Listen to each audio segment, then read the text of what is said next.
وقال الذی عنده علم من الکتاب انا آتیک به قبل ان یرتد الیک طرفک۔ اس دربار میں سے وہ شخص اٹھا جس کے پاس کتاب کا کچھ علم تھا،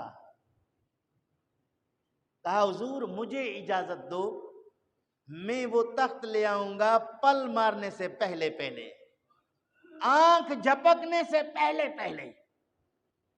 اب وہ جن کو بھی طاقت اور تصرف اللہ نے دیا تھا، اس اہل علم کو بھی طاقت اور تصرف اللہ نے دیا تھا۔ نتیجہ قرآن مجید سے یہ نکلا، جس کو اللہ قوت اور طاقت دے دے، اللہ رب العالمین کے تصرف سے دنیا کے کسی کونے میں جا کر کسی کی مدد کرے تو قرآن سے ثابت ہے۔ شرک نہیں ہوگا، شرک نہیں ہوگا، چونکہ وہاں ان دونوں نے خدا رب ذوالجلال کا ذکر نہیں کیا۔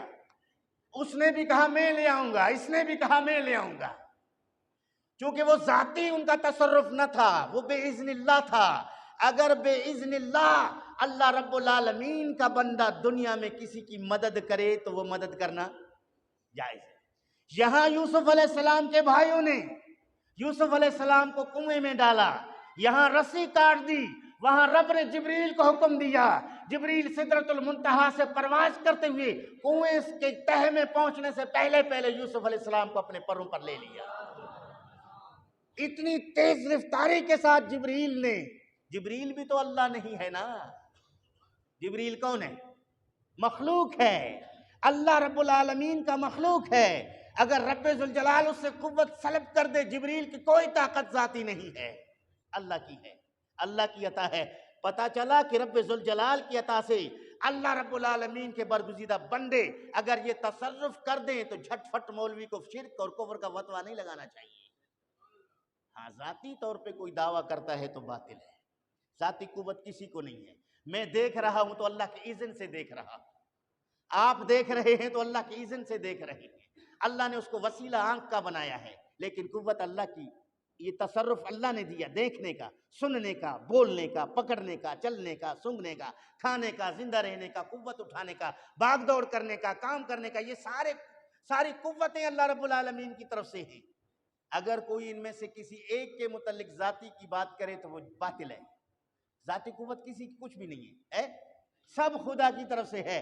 اگر خدا کی طرف سے یہ قوت 10 میل دیکھنے کی آپ اپنے ذات کے اندر مانتے ہیں کہ میں 10 میل تک دیکھ سکتا ہوں، اگر آپ کو اللہ رب العالمین نے 10 میل تک دیکھنے کی قوت دی ہے، وہی رب اگر موسیٰ علیہ السلام کو، حضرت موسیٰ علیہ السلام کو 10 کوس پر اندھیری رات میں کالی پہاڑی پر چلتی ہوئی چونٹی دکھا دے تو اللہ قادر ہے، اللہ قادر ہے۔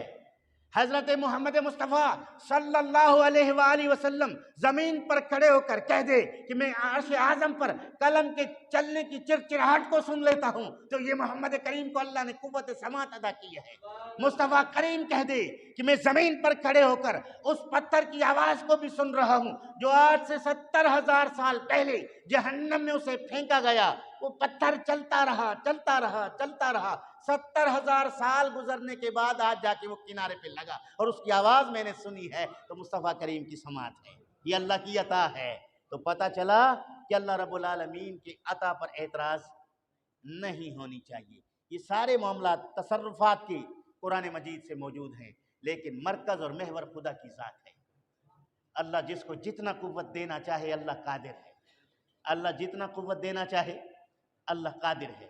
انسان کو چلنے کی طاقت اللہ نے دی ہے، پرندے کو اڑنے کی طاقت اللہ نے دی ہے، سانپ کو رینگنے کی قوت اللہ نے دی ہے۔ اگر سانپ کو مثل لکڑی کے سخت بنا دے وہ چلنے سے عاجز ہو جائے، پرندے کے پروں کو ہلنے سے رب ذوالجلال روک دے وہ اڑنے سے عاجز ہو جائے، انسان کے پیروں میں فالج آ جائے انسان چلنے سے عاجز ہو جائے، یہ دنیا میں دیکھ رہے ہیں لوگ۔